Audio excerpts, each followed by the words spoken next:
पापियों को पाप से है तारती।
पापियों को पाप से है तारती। भागवत भगवान की आरती। पापियों को पाप से है तारती।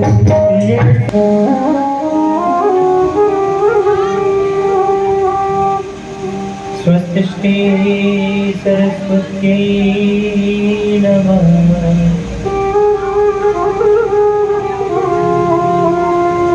स्वस्ति श्री गुरु चरण कमलेभ्यो नमः। स्वस्ति श्री राधा कृष्णाभ्यां नमः।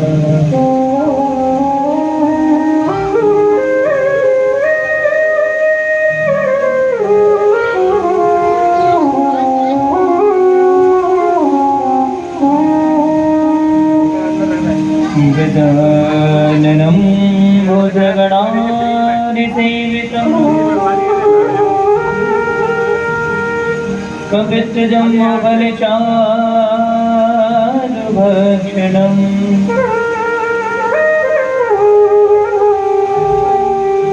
उमासुदंशोकविनाशकारकम्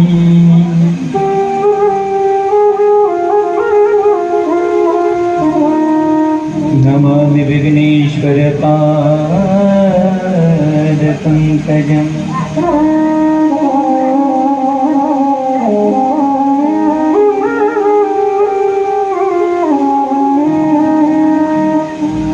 गुरुर्ब्रह्मा गुरुर्विष्णु गुरुर्देवो महेश्वर।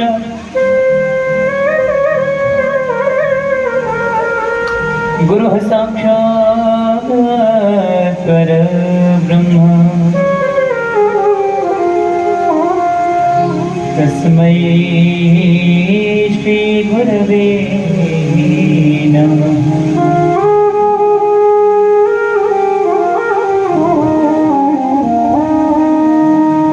ज्ञानमूलं गुरुर्मूर्ति पूजामूलं गुरुरक्षरम्।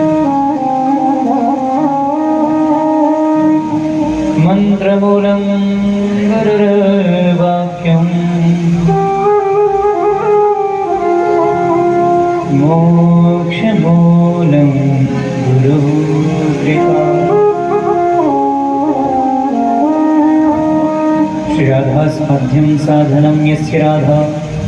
मंत्रो राधा मंत्रदात्री च राधा। जीवनं यस्य राधा सर्वं राधा। राधा राधा वाचि किं तस्य शेषम्।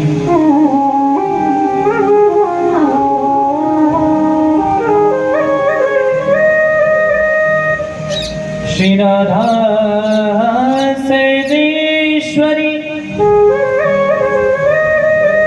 रसिकेश्वर घनश्याम। करो निरंतर वास में। श्री वृंदावन निधान। श्री वृंदावन के वृक्ष को मरम न जाने कोई, डाले डाले और पात थे। श्री राधे राधे हो,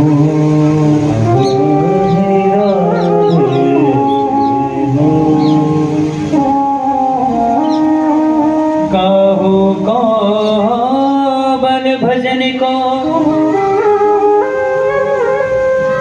काहो के आचार, पर ये दास भरोसे कुंवर के, सोवत पाव पसार।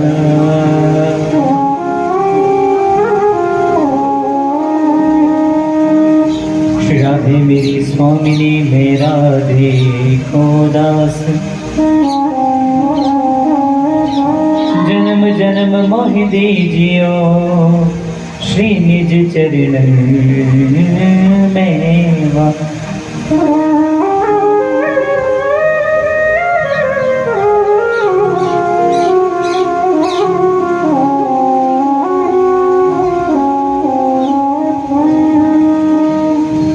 भक्त भक्ति भगवंत गुरु,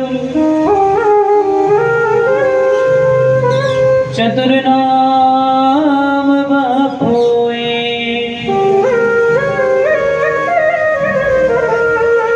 इनके पर बंधन किए,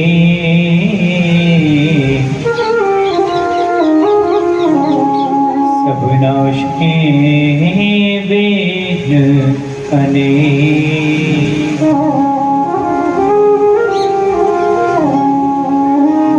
जय जय श्री राधा रमण, जय जय नवदीप किशोर, जय गोपी चित चोर प्रभु, जय जय माखन छोर।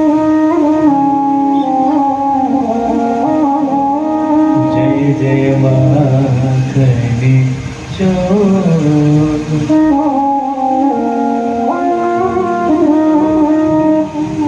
दादाजी को मुकुट मांगो।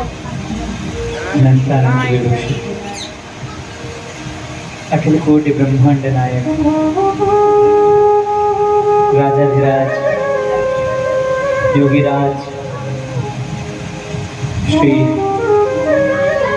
वृंदावन बाकी बिहारी लाल के श्री चरणों में नमन करते हुए हमारी ब्रज की अधिष्ठात्री देवी, हमारी ठकुरानी महारानी किशोरी श्री राधा रानी के चरण कमलों में प्रणाम करते हुए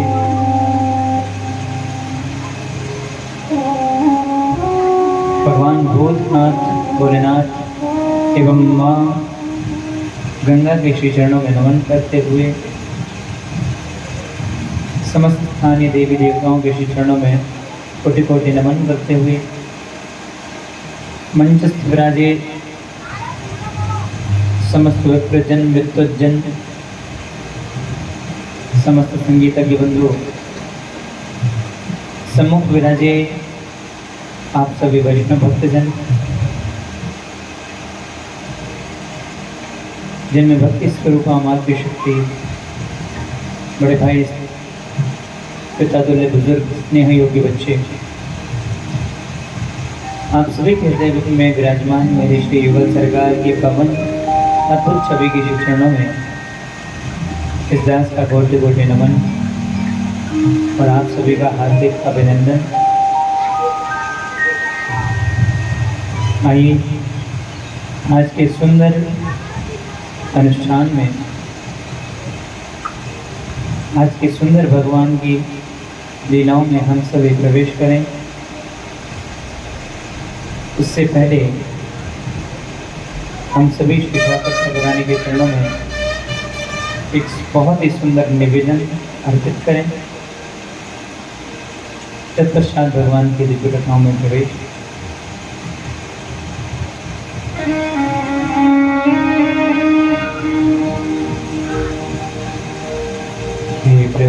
मुझे बता दो,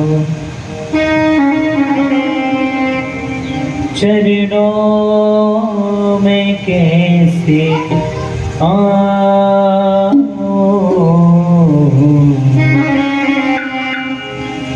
माया के बंधनों से छुटकारा कैसे पाऊं,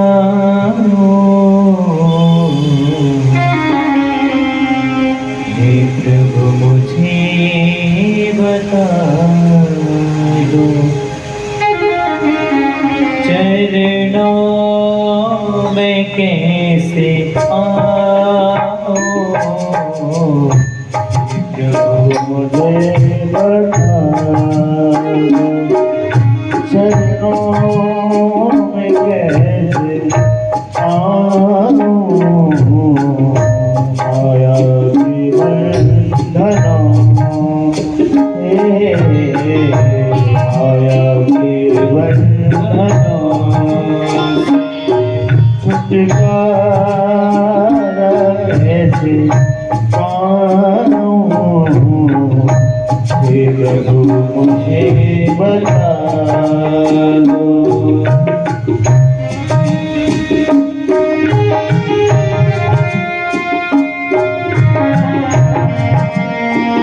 आप सभी मिलकर ये सुंदर भाव समर्पित करेंगे हरि जी के चरणों में।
अज्ञान हूँ मैं भगवन, न जानो कोई पूजन, अज्ञानी हूँ मैं भगवन, न जानो कोई पूजन, अज्ञान हूँ मैं भगवन, करुणा कृपा दया दो, करुणा कृपा दया बंधन से छूटे जाओ, हे प्रभु मुझे बता दो, चरणों में कैसे आऊं, हे प्रभु मुझे बता दो। शिवांगी बिहारी लाल की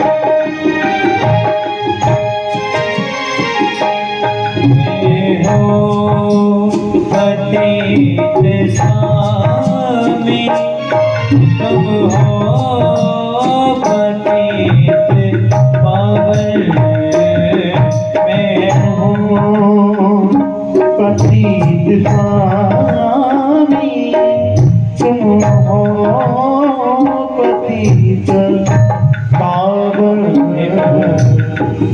शायद इस संसार में मुझसे बड़ा पापी कोई नहीं होगा। मैं पाप करता हूँ, ये मेरा स्वभाव है, और आप पापों का हरण करते हैं, ये आपका स्वभाव है।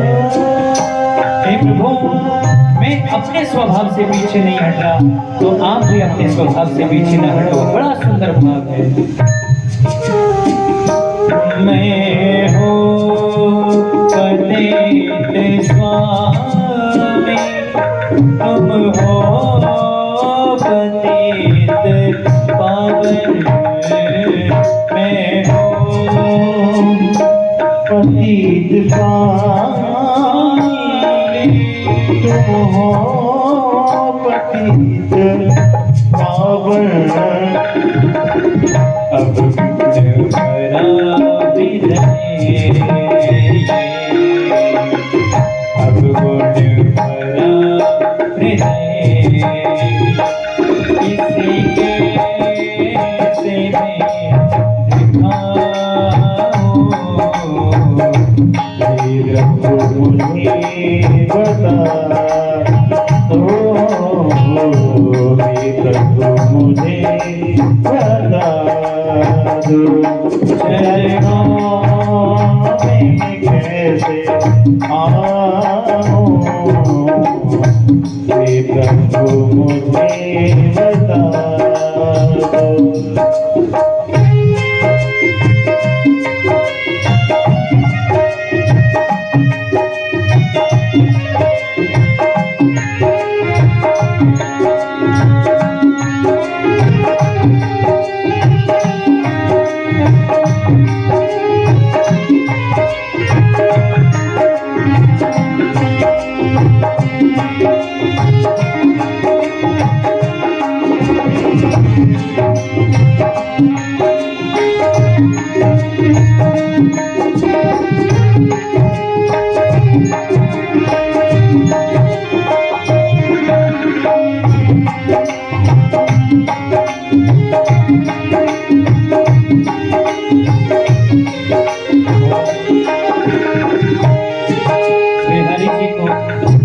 ज्यादा देर नहीं लगेगी आपकी प्रार्थना सुनने में, अगर ये भाव आप सच्चे दिल से ठाकुर जी को सुनाओ तो।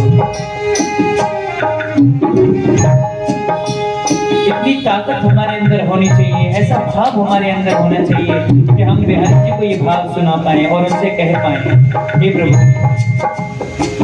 हो अच्छा हो या बुरा हो, जैसा भी हो तुम्हारा, अच्छा हो या बुरा हूँ, जैसा भी हूँ तुम्हारा, अच्छा हो या बुरा हो, जैसा भी हो तुम्हारा, अच्छा हो या बुरा हूँ, जैसा भी हूँ तुम्हारा, ठुकराओ ना मुझे अब, ठुकराओ ना मुझे, चरणों में सर झुकाओ, मुझे बता दो, चरणों में कैसे आऊं, हे प्रभु मुझे बता दो, हे प्रभु मुझे बता दो, चरणों में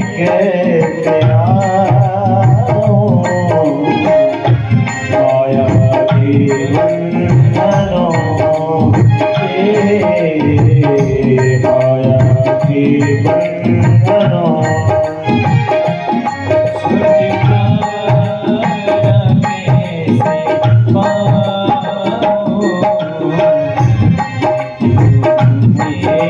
बता दो। हरे रामा हरे रामा राम राम हरे हरे, राम हरे राम राम हरे हरे। हरे कृष्ण कृष्ण कृष्ण हरे हरे,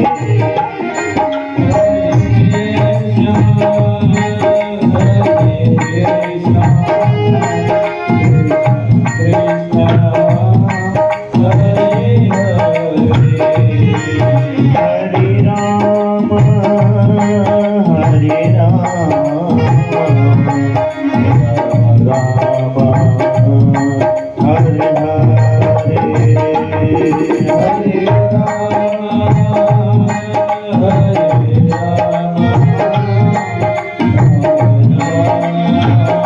हरे कथा के साथ नाम की।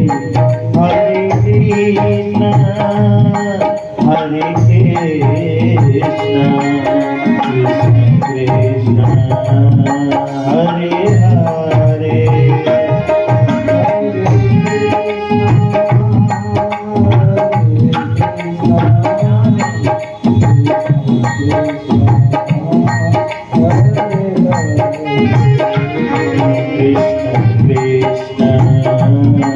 हरे हरे,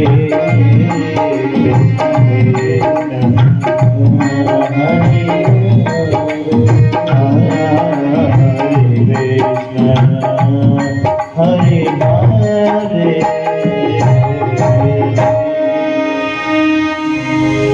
बांके बिहारी लाल की जय, श्री राधा रानी सरकार की जय, श्री भागवत महापुराण की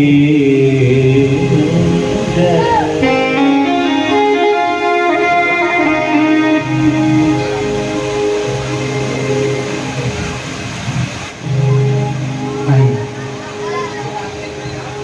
आज श्री बांके बिहारी सरकार की असीम अनुकंपा व कृपा से हम सभी भगवान की इस परम पावन दिव्य कथा के पंचम सत्र में पंचम दिवस में प्रवेश कर रहे हैं। ये ठाकुर जी की बहुत बड़ी असीम अनुकंपा व कृपा है, क्योंकि बिना उनकी कृपा विलासिता के कुछ संभव नहीं है।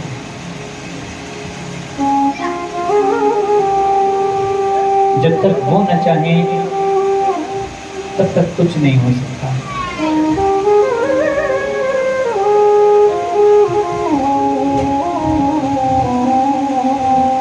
भगवान के किसी रसिक ने एक बहुत प्यारा भाव, बहुत प्यारी पंक्ति भगवान को सुनाई है। तुम्हारी कृपा के बिना हे प्रभु मंगल मूल, पत्ता तक हिलता नहीं, खिले न कोई फूल। भगवान की मर्जी के बिना तो महाराज कोई पत्ता भी नहीं हिलता। बाकी और विषय तो बहुत बड़े हैं, बहुत दूर की बात है। ठाकुर जी की विशेष कृपा से हम सभी आज बड़े आनंद के साथ भगवान की दिव्य कथा के पंचम सत्र में पंचम दिवस में प्रवेश कर रहे हैं।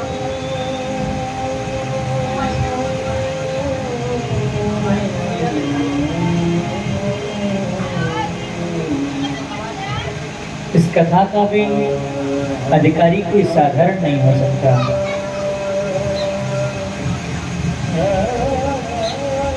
हमने आपको विगत दिनों में भी बताया है कि भगवान की कृपा के बिना, भगवान की इच्छा के बिना, भगवान के आदेश के बिना, भगवान के किसी सत्संग में भी, भजन में भी व्यक्ति बैठ नहीं सकता।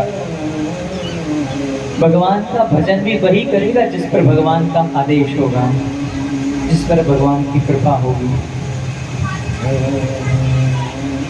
कई बार ऐसा देखने में आता है कि भाव हमारा बहुत होता है कि भगवान की कथा सुन लें, भगवान का भजन कर लें, भगवान के नाम की माला जप लें,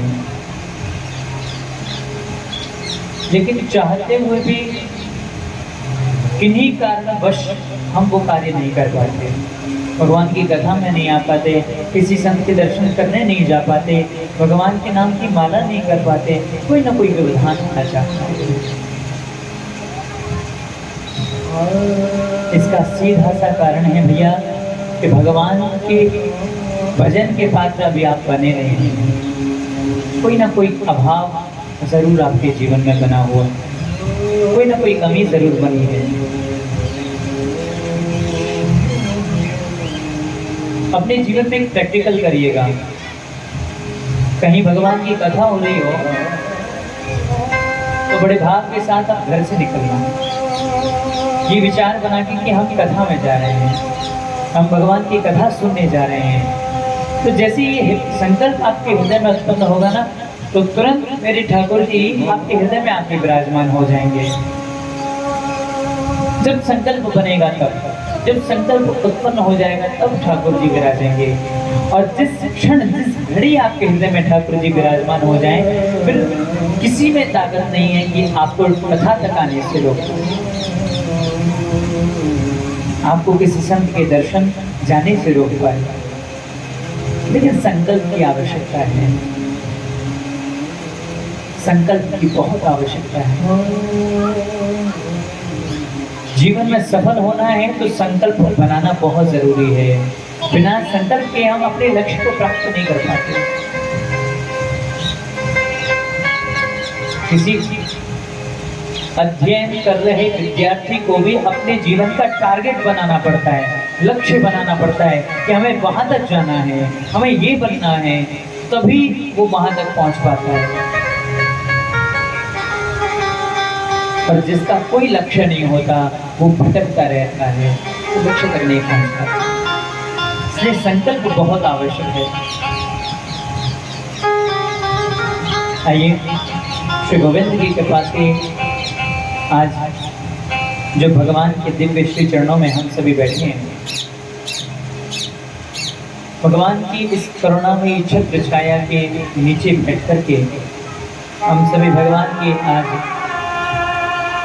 पंचम दिवसीय भगवान की दिव्य कथाओं में, बाल लीलाओं में हम सभी मिलकर के प्रवेश करें। सज्जनों, हम सबने मिलकर के कल भगवान की दिव्य कथा के माध्यम से श्रवण किया था कि भगवान मैया देवी और वसुदेव जी महाराज के कारागृह में प्रकट हुए। मेरे कृष्ण कन्हैया का आदेश पाकर के श्री वसुदेव जी महाराज भगवान को एक सूप छपड़े में रख करके नंदगांव छोड़ने आए और वहां से माया को, कन्या रूपी माया को लेकर के वापस मथुरा चले गए। कल कथा के माध्यम से श्रवण किया।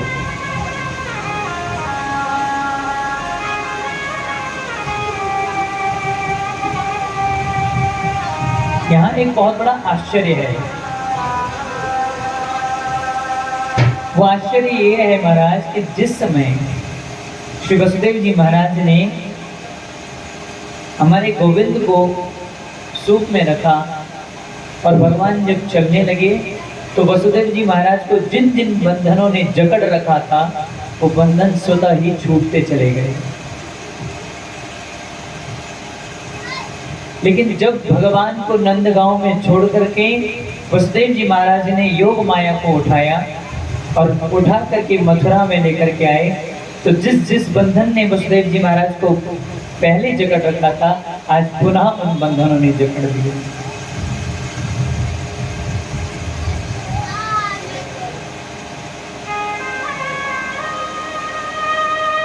परीक्षित ने पूछा, महाराज ऐसा क्यों हुआ?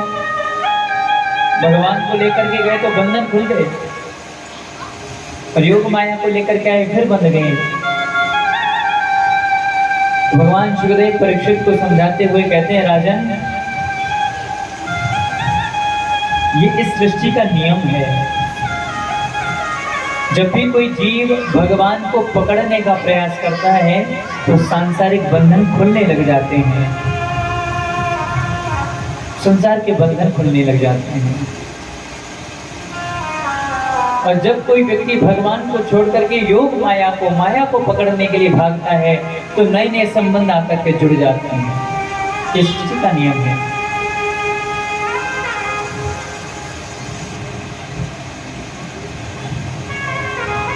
आपने दर्शन किया होगा, जब भी कोई संत महापुरुष भजन करने बैठा है तो एकांत में जाता है, एकांत में।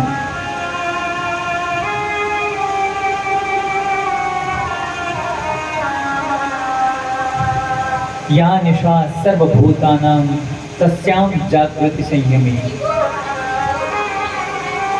एकांत में रहता है, एकांत में भजन करना पसंद करता है। क्यों?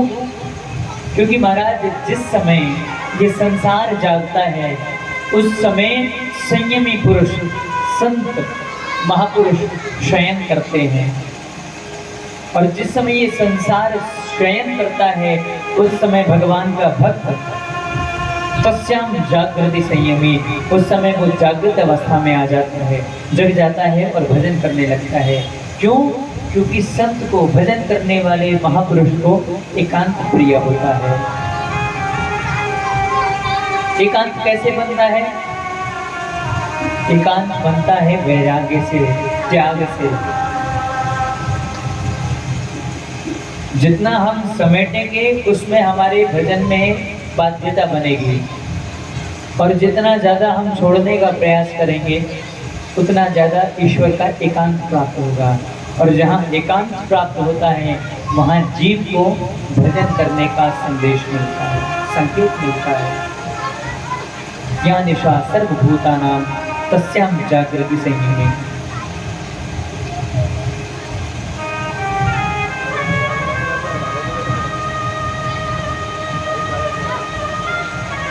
सारे बंधन खुल गए श्री वसुदेव जी महाराज के।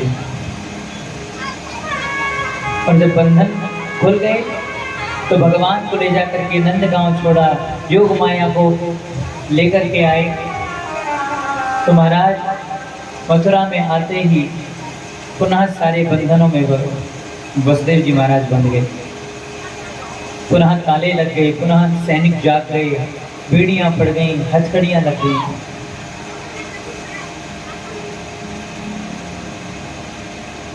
ये तो है महाराज मथुरा की दशा। अब आइए अपने मनोभाव, दृष्टि और हृदय को लेकर के हम सभी नंदगांव चले, वृंदावन चले, जहाँ पर भगवान पहुंचे हुए हैं। वहाँ की क्या दशा है? जो हमारे बाबा नंद हैं ये 9 भाई हैं। एक बार इनके बड़े भाई ने यज्ञ किया तो उनके कुलगुरु, उनके पुरोहित शांडिल्य मुनि अपने सभी चेला चंटारियों के साथ आए और वहां आकर के उन्होंने यज्ञ किया। छोटे भाई नंद बाबा मैया यशोदा के साथ गए, शांडिल्य मुनि को एवं सभी विप्रजनों को, ब्राह्मणों को बाबा नंद और यशोदा मैया ने प्रणाम किया। और जब प्रणाम किया शांडिल्य मुनि ने दोनों हाथ उठा करके आशीर्वाद दिया, बाबा सदा सदा प्रसन्न रहो और आपके यहाँ एक सुंदर लाला जन्म लेकर के आवे, पुत्रवान भव, ऐसा आशीर्वाद दे दिया बाबा नंद।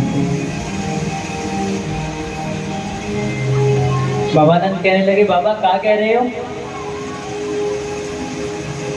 अरे हमारी आयु 60 बरस की है गई और हमारी पत्नी 80 बरस की है गई। तो महाराज एक बात बताओ, जो 60 बरस में और 80 बरस में कहाँ से संतान मिलेगी? कैसा आशीर्वाद दे रहे हो आप? शांडिल्य मुनि ने कहा, अरे बाबा, ब्राह्मणों का आशीर्वाद कभी निष्फल नहीं जाता, कभी विफल नहीं होता। अब आशीर्वाद दिया है तो संतान तो होगी, ये सुनिश्चित है। बोले महाराज अभी तक ना भयो तो अब कैसे है जाएगा।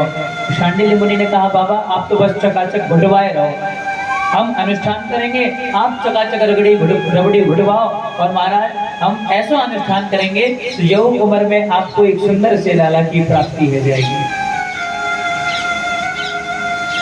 रसी बाबा नंद ने सुना, शांडिल्य मुनि से कह दिया ठीक है बाबा जो आपकी राजी हुए। तो महाराज शांडिल्य मुनि ने बड़ा सुंदर अनुष्ठान किया। अनुष्ठान का प्रभाव समय के अंतराल पर मां यशोदा गर्भावस्था में आई और उसके बाद वही लीला, मथुरा की लीला यहाँ आकर के जुड़ गई जो अभी आपने कथा के रूप में सुनी। मैया का समय पूरा हुआ, बस अब इंतजार है कि हाँ कुछ होगा।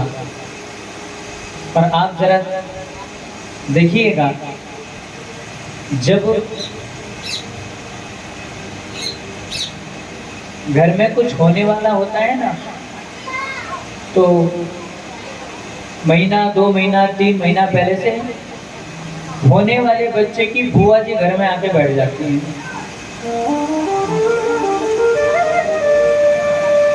और फिर खूब चकाचक भाभी की सेवा करें, खूब चकाचक सेवा। महाराज बाबा नंद की 2 बहनें हैं, नंदा और सुनंदा। जैसे ही उनको ये पता चला कि मैया यशोदा याम उम्र में गर्भावस्था में है, तो महाराज महीना भर पहले से ही आकर के गोकुल में रह गई और खूब चकाचक मैया की सेवा के ऊपर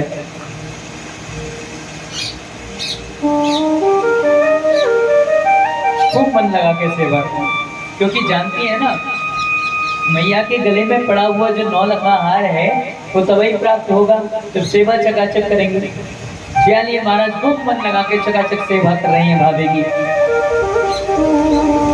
एक दिन महाराज एक आश्चर्य हुआ, वैसे मैया रोज सुबह समय से जग जाती थी, ब्रह्म मुहूर्त में जग जाती थी, लेकिन आज महाराज समय गुजरता जा रहा है लेकिन मैया जगी नहीं, मैया जगी नहीं। जो बाबा नंद की छोटी बहन है नंदा, उनको बड़ी बेचैनी हुई।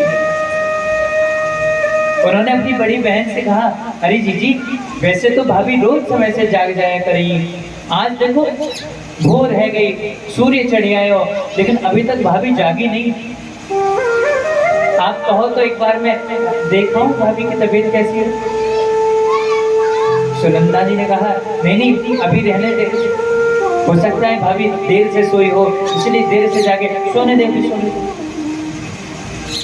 कुछ समय और बीता महाराज, लेकिन मैया नहीं जगी, और जब नहीं जगी तो नंदा की बेचैनी बढ़ गई, धड़कन बढ़ गई। अब जाकर के कहा जीजी देखियो इतना समय है गया अभी तक भाभी जगी ना है, मुझे कुछ गड़बड़ लग रही है, तुम आदेश करो तो मैं एक बार जाके देख आऊं, अगर सोई नहीं होंगी तो मैं जगाऊंगी नहीं, देखकर वापस आ जाऊंगी। सुनंदा जी ने कहा अच्छा ठीक है तेरा इतना ही भाव है रहे हुए तो जा एक बार जाके देख ले। तो महाराज नंदा गई बड़े दबे पांव, और जहां मैया यशोदा का कक्ष है वहां जाकर के भीतर नहीं घुसी है, द्वार पर ही छुप के खड़ी हो गई नंदा।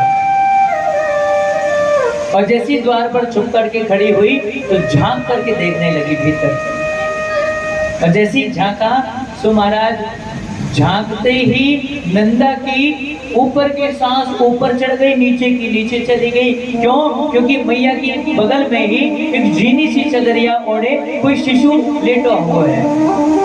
और जैसी चदरिया देखी तो महाराज नंदा तो प्रसन्न है गई, सांस चढ़ गई, धड़कन तेज हो गई, और तो महाराज कुछ कहना चाहती है लेकिन खुशी के मारे कंठ अमृत हो रहा है, कुछ बोल नहीं पा रही है। धीरे धीरे धीरे धीरे प्रवेश कर गई कक्ष में, भीतर घुस गई, और जैसी अंदर गई महाराज मैया का जो पलंग है वो आप पास में जाके खड़ी हो गई थी। मैया गहरी नींद में सोई हुई है, और वहां जाकर के खड़ी हुई तो मन में भाव आया एक बार देख लूं, एक बार देख लूं, फिर जाकर के बाबा से बधाई मांगूंगी, फिर जाके भैया से बधाई मांगूंगी।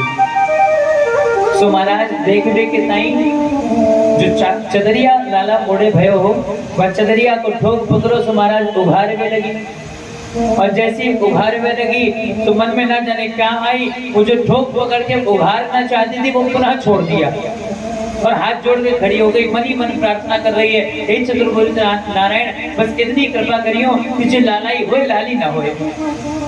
क्यों? क्योंकि मैया के गले में पड़ा 9 का हार तभी मिलेगा जब लाला होए। वो जाता ही प्रार्थना कर रही है मैया से, प्रभु ऐसी कृपा करियो, भगवान से प्रार्थना करें कि ऐसी कृपा करियो हे चतुर्भुज नारायण कि जिन पास में पड़ो लाला ही होए लाली ना निकल आवे। सो महाराज प्रार्थना करके फिर चदरिया पकड़ी, फिर उभारने लगी। जैसी उभारने लगी तो प्रभु का तेजोमय मुखमंडल का दर्शन हो गया, और महाराज जैसी सरकार का मुख देखा मोहित हो गई है नंदा, पुनः चादर को छोड़ करके खड़ी हो गई, फिर हाथ जोड़े, अरे प्रभु बड़ो सुंदर है, बड़ो प्यारो है, बस प्रभु इतनी कृपा करो कि जी लाली ना निकले, बस लाला ही निकल आवे। फिर चदरिया पकड़ी, फिर उघाड़ने लगी। उघाड़ करके महाराज जैसी वक्षस्थल से नीचे कड़िक प्रदेश की ओर वो चदरिया जाने लगी। फिर एक बार फिर चदरिया छोड़ी, फिर चतुर्भुज नारायण को ध्यान कियो, हे गोविंद बस इतनी कृपा करियो कि जिन लाला ही हो लाली ना निकल आवे। और महाराज सांस खींच के इस बार नंदा ने चदरिया का ठोक पकड़ा, और ठोक पर पकड़ करके जैसे ही हटाया है तो महाराज खुशी से बावरी हो गई, क्योंकि वो लाली नहीं लाला था। बलि नंद के लाला की, और जैसी उस लाला को देखा है प्रसन्न हो गई है, सांस चढ़ गई, धड़कन तेज हो गई। महाराज दौड़ी है आज नंदा, और नंदा भागी भागी भागी भागी भागी भागी गई, पूरे नंद भवन में भाग गई, पूरे नंद भवन में भागी है कि किंतु नंद बाबा का दर्शन नहीं हुआ। किसी दासी से पूछा बाबा कहाँ गए हैं? दासी ने कहा बाबा तो गौशाला में गए हैं। भागी भागी नंदा गौशाला में पहुंची, और वहां जाकर के दर्शन किया कि बाबा नंद एक स्थान पर बैठे हैं, ऊपर से वस्त्र डाल रखा है और माला सटका रहे हैं, भजन कर रहे हैं। और पता है माला में कौन सा मंत्र जप रहे हैं? बाबा नंद मंत्र जप रहे हैं कि अभय तो भयो नाय आगे की पतो नाय, अभय तो भयो नाय आगे की पतो नाय, मंत्र चल रहा है बाबा का। और जैसे बाबा के इस मंत्र को नंदा ने सुना तो मन ही मन सोचने लगी, देखो बाबा को अभी तक कुछ नहीं पता, या को मतलब सबसे पहले खुशखबरी मैं सुनाऊंगी और जो चाहूंगी वो पाऊंगी। इसलिए महाराज धीरे धीरे धीरे धीरे बाबा नंद के पीछे जाके खड़ी हो गई, और सब पीछे जाकर के बाबा नंद की ओर दोनों हाथों को उठाया, और दोनों हाथ उठा करके बाबा नंद की पीठ पर ऐसे हाथ लगाए, अरे बाबा बधाई हो। और जैसी अचानक से आवाज सुनी तो बाबा नंद घबरा करके उठे, अरे अरे क्या हो गया, क्या हो गया, क्या बात की बधाई? अरे बाबा नंद पहले एक बात बताओ, मैं बधाई तो बता दूंगी क्या बात की बधाई है, लेकिन ये बताओ मोको कहाँ मिलेगा? बाबा ने कही जो तू चाहेगी वो तुमको मिल जाएगा। अरे बता तो सही कई बात की खुशी है, क्यों इतनी बावरी भई जा रही है? तो नंदा कहने लगी बाबा सच बताओ क्या मिलेगा? बाबा ने तिजोरी की चाबी निकाली, नंदा के हाथ में थमा दी, ले जो लेना है ले लेना, लेकिन बता तो सही हुआ क्या? नंदा बोली अरे बाबा आपके लाला भयो है। और जैसे ही सुना बाबा ने कि लाला भयो है, बाबा नंद कहने लगे कहाँ कहो बहन, दोबारा कहियो। बोले बाबा आपके लाला भयो है। तो महाराज बाबा नंद भाग छूटे हैं वहां से, गौशाला को छोड़ करके बाबा नंद सीधा यमुना मैया के पुल पर पहुंचे, वस्त्र उतारे, खूब छलांग लगा दी है यमुना मैया में, और ठीक गिनती की 108 डुबकी लगाई, और डुबकी लगा करके खूब बढ़िया पीताम्बर बगलबंदी बांधी, पीली धोती बांधी, खूब बढ़िया मुनासो बांधो, और महाराज पूरे मस्तक पर थापक धुआ चंदन लगायो, और एक वाले से कह दियो लियो रे लाला दर्पण। दर्पण समझते हैं किसे कहते हैं? शीशा। ग्वाले से कहा लियो रे लाला दर्पण। ग्वाला भागा भागा गया, दर्पण लेकर के आया, और बाबा ने उस शीशे में देख देख करके खूब चेहरा मटका रहे हैं, और पूछने लगे चोरे लाला सही सही बताइयो आज मैं कैसा लगूं? ग्वाला भी विनोद में आ गया, उसने कहा बाबा सही बता दूं? अरे हाँ हाँ सही सही बता। बोले बाबा आज तुम ऐसे लग रहे हो जैसे ठीक 40 बरस पहले मैया को ब्याह में गए ना, ठीक वैसे एकदम दूल्हा लग रहे हो आप, दूल्हा। अच्छा, अब बाबा नंद सीधा नंद भवन की ओर गए और महाराज जैसे नंद भवन की ओर बाबा गए हैं, वहां जाकर के शांडिल्य मुनि को बुलाया, समस्त विद्वत जनों को, ब्राह्मणों को बुलाया और बुला करके मंत्रोच्चार कराया, स्वस्ति वाचन कराया, समस्त संस्कार पूर्ण हुए। लेकिन जो वहां सेविकाएं लगी हुई थी ना, उन सेविकाओं ने पूरे ब्रजमंडल में हल्ला मचा दिया, अरे सुनो, बाबा नंद की या उम्र में एक लाला ने जन्म लियो है।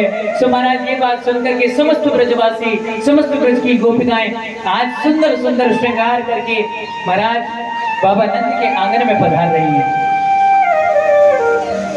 इसलिए बधाई के लिए बड़ा सुंदर सुंदर श्रृंगार करके महाराज ऐसा समझिए जैसे हमारे यहाँ कोई मेला लगता है, वैसा मेला आज बाबा नंद के महल में लगा हुआ है, बाबा नंद के भवन में लगा हुआ है और वहाँ बड़ा सुंदर उत्सव मनाया जा रहा है, बधाइयाँ गाई जा रही हैं, गोपियाँ नाच करके झूम करके आनंद ले रही हैं। आओ उस सुंदर से भाव का दर्शन, उस सुंदर से आनंद का दर्शन एक क्षण के लिए हम भी करें, तत्पश्चात भगवान की दिव्य कथाओं में प्रवेश करेंगे।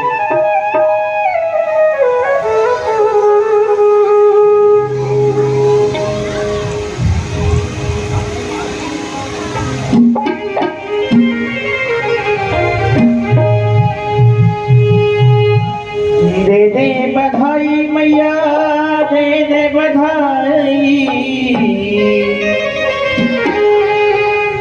हो लल्ला की लाला की सुन के में आई, यशोदा मैया दे दे बधाई, सुन के में आई, यशोदा मैया दे दे बधाई, लाला की सुन के में आई, यशोदा मैया दे दे बधाई, लाला की सुने के आई, यशोदा मैया दे दे बधाई, दे दे बधाई मैया दे दे बधाई, दे दे बधाई मैया दे दे बधाई, दे दे बधाई मैया दे दे बधाई, दे दे बधाई मैया दे दे बधाई, लाला की सुन के आई, यशोदा मैया बधाई लाला की सुन के आई, यशोदा मैया दे दे बधाई।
यशोदा मैया दे दे बधाई, लाला की सुन के आई, यशोदा मैया दे दे बधाई।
भाई बहुत टाइम लग रहा है, नोट भी गिने ना जा रहे हैं। हरी पीने दे भैया कंगना दे भैया कंगना दे कंगना भी दे भैया कंगना भी भैया कंगना भी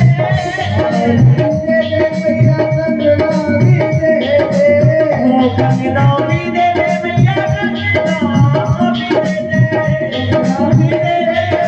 कंगना भी नथनी की दे कड़ाई यशोदा मैया मेरे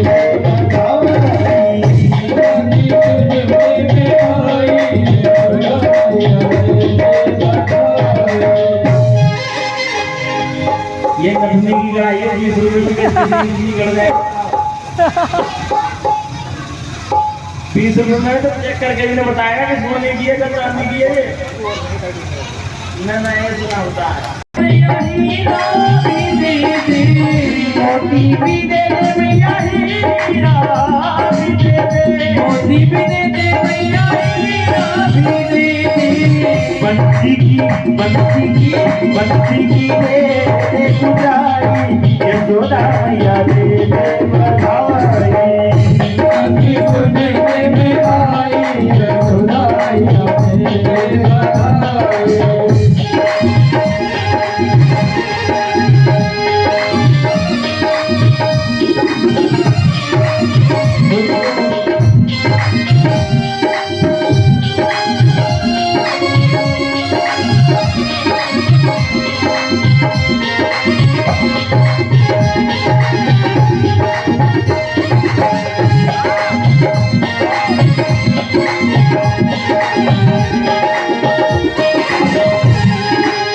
बधाई सबको मिल गई भाई,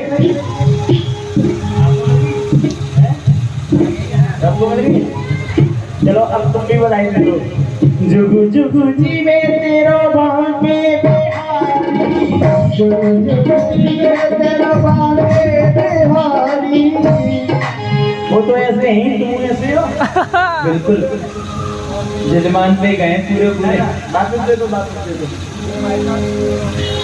तेरा बांके बिहारी जुगु जुगु जी में तेरा बांके बिहारी बांके बिहारी तेरा रमण बिहारी बांके बिहारी तेरा रमण बिहारी बांके बिहारी तेरा मुझ बिहारी बांके बिहारी तेरा मुझ बिहारी। भक्तों की हो गए मन चाही यशोदा मैया दे दे बधाई भक्ति सुन के प्यारी यशोदा मैया दे दे बधाई भोला राजी सुन के प्यारी यशोदा मैया दे दे बधाई सुन के प्यारी यशोदा मैया दे दे बधाई दे बधाई मैया दे दे बधाई दे बधाई मैया दे दे बधाई दे बधाई मैया दे दे बधाई दे बधाई मैया दे दे बधाई। लल्ला की खुशी की बिहारी यशोदा मैया दे बधाई माता की खुशी की बिहारी यशोदा मैया दे बधाई यशोदा मैया दे बधाई यशोदा मैया दे बधाई यशोदा मैया दे बधाई यशोदा मैया दे बधाई यशोदा मैया दे बधाई यशोदा मैया दे बधाई। बोले बांके बिहारी लाल की। आइए भाई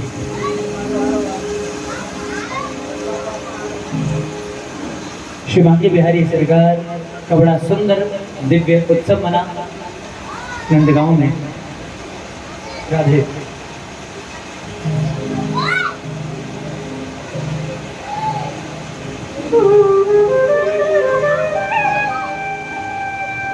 नंदगांव में बहुत सुंदर उत्सव मन रहा है महाराज। सारी ब्रज की गोपिकाएं सज धज करके आज उत्सव मनाने के लिए बाबा नंद के भवन में आ रही है। मेला सा लग गया, सब सज रही है, सब सज रही थी। तो महाराज सज सज के जैसी गुजर रही थी मार्ग से, मार्ग में एक कुटिया थी, झोंपड़ी, और उस झोंपड़ी में महाराज लगभग एक 90 बरस की बुढ़िया मैया रह करेगी। और महाराज इतनी बूढ़ी थी वो मैया कि उसके मुंह में एक भी दांत नहीं था। तो बूढ़ी अम्मा के एक भी मुंह में दांत नहीं, आंखों से कम दिखाई देवे, इसलिए ऐनक पहना कर रही, जैसी हमारी अम्मा बैठी है, बिल्कुल ऐसी बूढ़ी मैया रहती है। और जैसे उस बूढ़ी मैया ने देखी कि आज मार्ग में बड़ी चहल पहल है, बहुत लोग जा रहे हैं, भीड़ भड़ाका बहुत चल रहा है, तो द्वार पर निकल के आई तो किसी सखी से पूछा, अरे बहन कहाँ जा रही है? तो वह सखी ने कही, मैया तो ना पतो, बोले नहीं तो भैया देख, आज हमारे ब्रज के राजा नंद के यहाँ सुंदर से लाला ने जन्म लियो है, बस यही कहता है, हम सब धस करके बधाई लेवे जा रहे हैं। अच्छा, नंद बाबा के यहाँ लाला ने जन्म लियो है, दादी तुमने पहले तो ना बताई, अब तो मैं हूँ सजूंगी। तो महाराज आज मैया ने सजने का भाव बना लिया, तो अपने जो वस्त्रों का भंडार था, जिस बक्से में वो मैया वस्त्र भर के रखा करती थी, वो बक्सा खोल लिया, और बक्सा खोल करके महाराज सारे वस्त्र निकाल करके बाहर करने लगी। ये देख रही है कौन सा पहनूं, कौन सा पहनूं। वस्त्र समाप्त होने वाले ही थे कि उसको कोई पसंद नहीं आया। सबसे नीचे, सबसे अंत में एक उसके विवाह के समय का उसका लहंगा रखा था, तो महाराज वही लहंगा भरिया बाने बक्सा में से निकाल लिए। निकाल करके महाराज मन में भाव था कि मैं भी सजूंगी, मैं भी सजूंगी। अचानक हुआ ये महाराज अकस्मात से ही कि वो जो बुढ़िया मैया थी अपना चश्मा उतार के कहीं धर के भूल गई। अब उसे ध्यान नहीं रहा मेरा चश्मा कहाँ है, आंखों से कम दिखता ही था। तो महाराज जो लहंगा भरिया थे वो निकाल लिए, और वो जो जिसमें वो सब रखते हैं सजने संवरने का सामान, एक पेटी सी होती है, श्रृंगार पेटिका जिसे हिंदी में कह दिया जाए, अंग्रेजी में क्या पता क्या बोला, मेकअप किट, मेकअप किट, वो भी निकाल लिया साथ में, छोटी सी बकसिया, और निकाल करके महाराज वो भी सज रही है। सजने का भाव देखो, मुझे भी सजना है। इसलिए महाराज जो आंखों से कम दिखता था, चश्मा रख के भूल गई थी, ज्यादा कुछ दिखाई दे नहीं रहा था। तो महाराज एक वस्त्र होता है जो पहनते हैं, और दूसरा वस्त्र होता है जिसे ओढ़ते हैं, यही होता है ना महाराज। हुआ ये आंखों से थोड़ा कम दिखता था, थोड़ा कम नजर आता था, तो इसलिए जो ओढ़ने वाली वस्तु थी, वाला वस्त्र था, वो तो मैया ने लपेट लिया, और जो नीचे से पहनने वाला वस्त्र था उसको ऊपर से ओढ़ लिया। अब सजने बैठी है। जैसी वो पेटी खोली, कई प्रकार की वस्तु होती है माताओं के सजने संवरने की, तो उसमें विशेषता होता है, एक तो नैनों का काजल और दूसरी होठों की लाली। तो ये दोनों वस्तु पास ही पास रखी थी, छोटी छोटी सी दोनों डिबिया एक जैसी थी।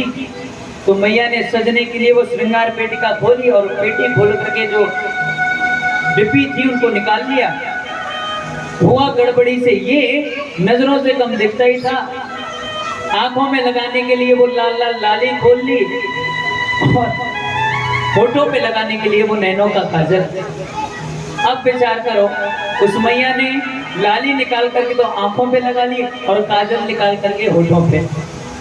90 वर्ष की आयु थी, खाल लटक रही थी, बाल सफेद पड़े थे, आंखें लाल लाल, होठ काले काले। ऐसा भयंकर स्वरूप बना महाराज की रात के 12 बजे किसी रास्ते में निकला है, गलती से सामने कोई पड़ जाए, मत पूछो क्या हालत होगी देखने के बाद। भयंकर अटैक पड़ेगा।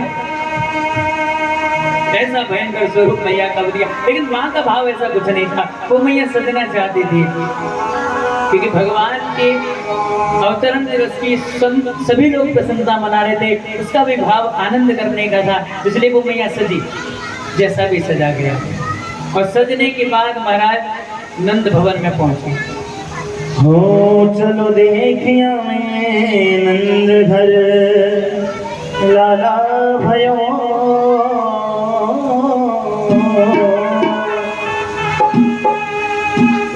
चलो देखिया में